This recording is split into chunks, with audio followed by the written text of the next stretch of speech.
C'est la rentrée, tu te lèves tôt, tu mets les vêtements que tu as soigneusement préparés la veille, tu te regardes rapidement dans le miroir, puis tu pars au collège, lycée ou autre. Sur le chemin, tu as une impression bizarre. L'impression que cette année, ça va être différent. Tu vas mieux travailler, faire plus de sport, passer moins de temps sur ton tel ou encore parler à plus de gens. Bref, tu as l'impression que cette année, tu vas devenir une meilleure version de toi-même. Et pendant quelques jours, ça va réellement être le cas. Tu vas te lever plus tôt, faire tes devoirs en rentrant, faire du sport et de manière générale, tu seras beaucoup plus motivé. Puis les semaines vont passer et sans t'en rendre compte, tu reprendras exactement les mêmes habitudes qu'avant les vacances. En fait, à la rentrée, t'as un pic de motivation. Sauf que ce pic, il est à double tranchant. Tu peux soit mal l'utiliser en retombant dans tes anciennes habitudes comme je te l'ai montré juste avant, ou soit tu peux bien l'utiliser. L'utiliser intelligemment pour poser des habitudes qui resteront toute l'année, même lorsque ta motivation retombera. Alors si tu veux savoir comment bien l'utiliser, écoute attentivement ce que je vais te dire. Tout d'abord, dis-toi que dès le premier jour, l'année a repris. Ce n'est plus les vacances. Oui, ça paraît évident, mais cela signifie que tes contrôles, tes notes ou encore Parcoursup ne vont pas attendre que tu te remettes doucement. Tout ça reprend directement. Alors c'est à toi de préparer ce décalage. Tu dois t'habituer petit à petit à te remettre dans un rythme scolaire pour ne pas être surpris le jour de la rentrée. Donc couche-toi de plus en plus tôt chaque soir ou de plus en plus tard si t'es vraiment trop décalé. Le plus important, c'est que le jour de la rentrée, t'aies dormi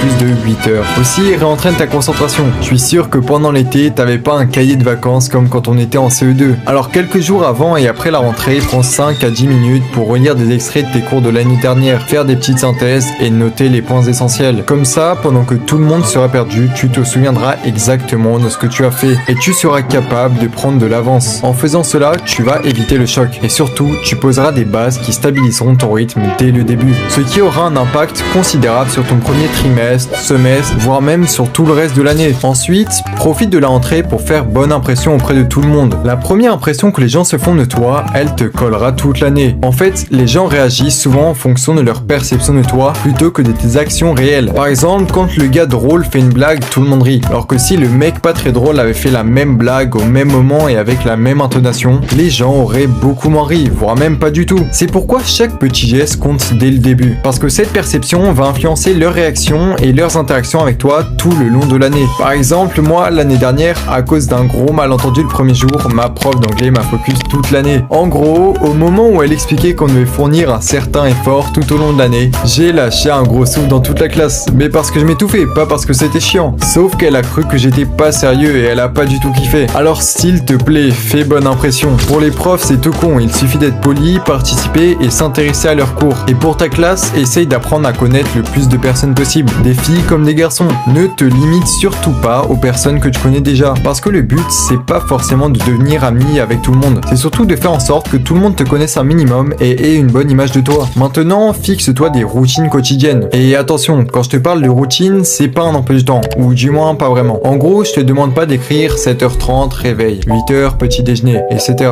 avec chaque minute de ta journée déjà prévue. Parce qu'à l'école, déjà, tes journées se déroulent jamais exactement comme prévu. Tu vas parfois finir plus tard, avoir un prof absent ou autre. Et si toute ta routine repose sur des horaires précises, il suffit qu'un seul truc change pour que tout ton planning se casse la gueule. Donc, ce que je te demande, c'est de faire des routines basées sur tes habitudes à différents moments de ta journée. Par exemple, quand tu te réveilles, tu sais que tu dois directement te laver le visage. Ou quand tu rentres de l'école, tu sais que tu dois d'abord faire tes devoirs avant d'aller sur ton tel. L'avantage, c'est que t'as pas besoin de regarder l'heure à chaque fois pour savoir ce que tu dois faire. T'associes directement un moment de ta journée à une action précise. Quand je rentre de l'école, je fais ça. Quand je finis de manger, je fais ci, etc.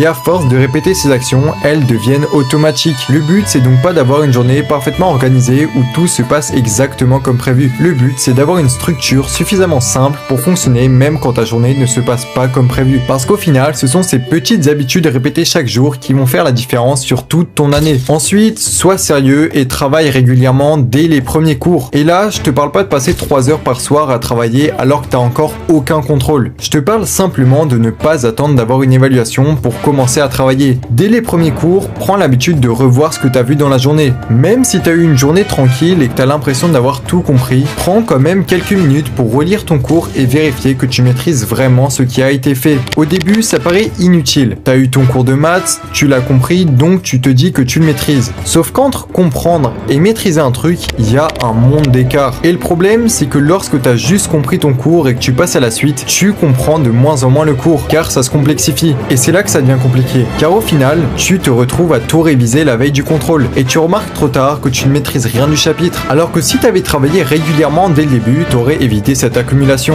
Donc chaque jour, avance un petit peu au lieu d'attendre le dernier moment pour tout rattraper. Si tu prends cette habitude dès les premières semaines, quand les contrôles vont commencer à s'enchaîner, tu auras déjà une bonne partie du travail derrière toi. Également, je te conseille vraiment d'être attentif en cours et de participer. En plus de faire bonne impression vis-à-vis du prof, tu verras que ça change tout. Dis-toi que pendant 1 à 2 heures, tu as littéralement un prof qui est spécialisé dans la matière. Alors demande directement à lui quand tu as une question plutôt qu'à ChatGPT la veille du contrôle. Personnellement, c'est vraiment ce qui m'a permis de me faire gagner énormément de temps pour mes révisions et surtout me permettre de faire des activités à côté des cours. Ah, et aussi, assieds-toi devant en classe. Tu suivras bien plus facilement le cours car il y aura beaucoup moins de distractions. Et pour finir, la rentrée, c'est pas juste revoir ses potes et reprendre les cours. C'est aussi une occasion pour changer et t'améliorer. On est d'accord, c'est plus facile de changer de coupe de cheveux avant la rentrée plutôt qu'en plein milieu de l'année. Bah là, c'est pareil. Profite de cette période pour changer certaines choses chez toi que t'aimerais améliorer. Ça peut être ta façon de t'habiller, ta coupe de cheveux, ton physique, ta façon de parler aux autres, ton organisation,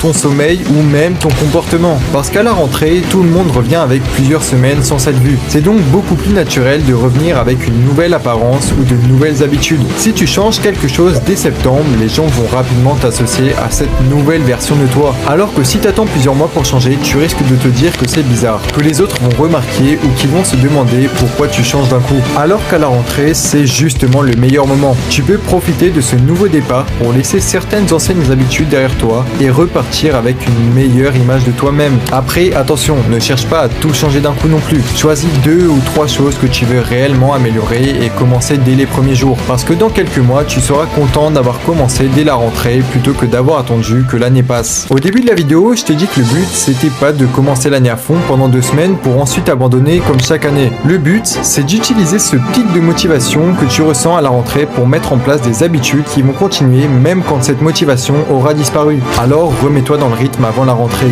fais une bonne première impression, construis tes routines, travaille régulièrement dès les premiers cours et profite de ce nouveau départ pour changer certaines choses chez toi. Et surtout, ne cherche pas à devenir une personne complètement différente en 1 semaine. Commence petit, sois régulier et laisse le temps faire son travail. Parce que dans quelques mois, la différence entre toi et celui qui a passé sa rentrée à se dire « Cette année, je vais changer » sans rien faire, elle sera énorme. Merci d'avoir regardé la vidéo, abonne-toi, like et commente, je vais réussir ma rentrée. Sur ce, je te dis à la prochaine et si je te manque trop d'ici là, tu peux aller regarder cette vidéo en attendant. C'était Nika, à plus.